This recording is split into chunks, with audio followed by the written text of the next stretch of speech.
1950s, as waves of flying saucer sightings occurred throughout the United States, and while an infant space program was trying to catch up with the Russians' launch of Sputnik, a man named Townsend Brown was busy on experiments that defied conventional understanding about electricity, gravitation, and propulsion. Along with Doctors Paul Byfield and Agnew Bonson, Brown took high voltage to the next extreme.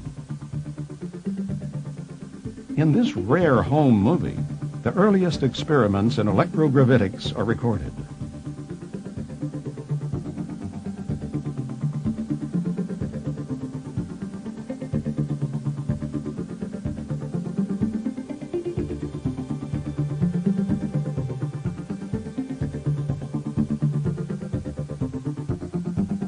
By using high voltages over 20,000 and up to 200,000 volts, Brown discovered that highly charged capacitors would exhibit a noticeable thrust in one direction.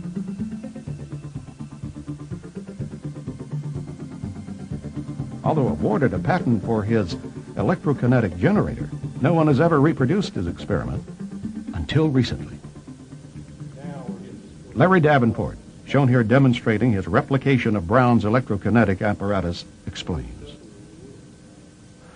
But when I first began to read Brown's stuff, I didn't quite understand the difference between the ion wind devices, which there's a lot of them out there, and some of them are very efficient as far as producing ion wind, and his particular apparatus. I finally decided to do Brown's work in 1994. I looked at his device. I'd tried several different things, and they hadn't worked, and I thought, well, Brown is supposed to be the pioneer of this, or so the people that make the claims and that get the patents, they always refer to his name. So I thought, I'll go back and I'll try to do this. Getting it balanced was real important. His method of propulsion specifically was using the charge separation, high voltage charge separation on a vehicle.